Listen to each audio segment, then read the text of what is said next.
What has no reason to exist in 2021 and yet it does? Taking 3-5 days to put money back into my account after you took it instantly. It takes time to process AKAs sit in their account with millions of other dollars and accrue daily interest. Telephone SMS network stacks, which can't tell you anything about where a caller message came from, allows source numbers to be easily spoofed, and provides no security features at all to block unwanted calls or texts. We already pay these companies enough for their shitty service. Get with the fucking program. I work for USPS. Went to request a day off, and the form required carbon paper to copy. No amount of technology will cure government agencies of unnecessary red tape. Facts. The army used to have forms come in printed bundles with carbon paper between them. Then they moved to a paperless system, where the forms were on the computer, and you had to print them, multiple copies of them, and manually put carbon paper in between them. Having to call to make bill payments.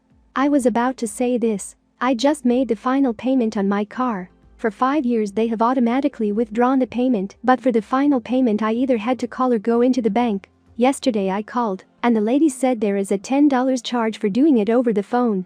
So I went into the bank today, and all I did was stand there while the teller clicked a few buttons, and it took the money from my checking to pay off the loan. Like, why did any of that need to happen? Just automatically withdraw the money like before. What makes it worse is the last payment was less than my normal payment. Tax software in the US seriously should just be a simple form on the internet that takes 5 minutes. Companies like TurboTax lobby against simplifying the tax code. It's messed up. The tax code for a majority of people is mostly simple to begin with, as they aren't itemizing and don't have all sorts of special shit to include or deduct.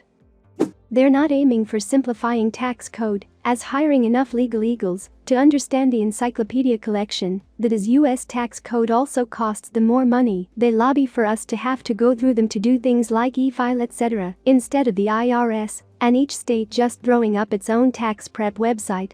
In some European countries, since the government has already received info about your wages and taxes already paid, their tax agency just sends you an invoice or a check every year without having to do your own paperwork. That's what TurboTax and others don't want.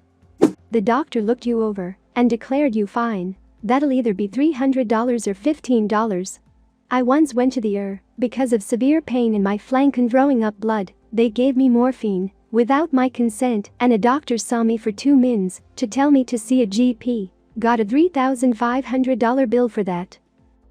Similar story here. One day I realized I had swollen glands in my face and neck. A day or so later my right testicle swelled and became so sensitive that barely touching it with one finger immediately burst me into a cold sweat and nausea. I went to the ER. They gave me some morphine so that they could ultrasound my ball. I saw the ER doc for literally 2 minutes, during which he said, "You're homosexual, right?" I replied, "Yes." He brusquely replied, "You've got an infection in your testicle. Wear a condom next time," and left before I could even tell him that I was single and not seeing fucking anyone at the time. The female physician's assistant kept looking at my labs and examining me and the ultrasound results, and it turns out I had a case of the mumps, despite being fully vaccinated in my teens. They sent me home with antibiotics and told me to put ice on my balls and let everything fix itself. I didn't have insurance at this time, and I was billed nearly $7,000 for this. The actual bill was closer to $17,000, but they gave me a discount of about $10K since I didn't have insurance. Bullshit. All of it is fucking bullshit. Thanks for watching. Bye.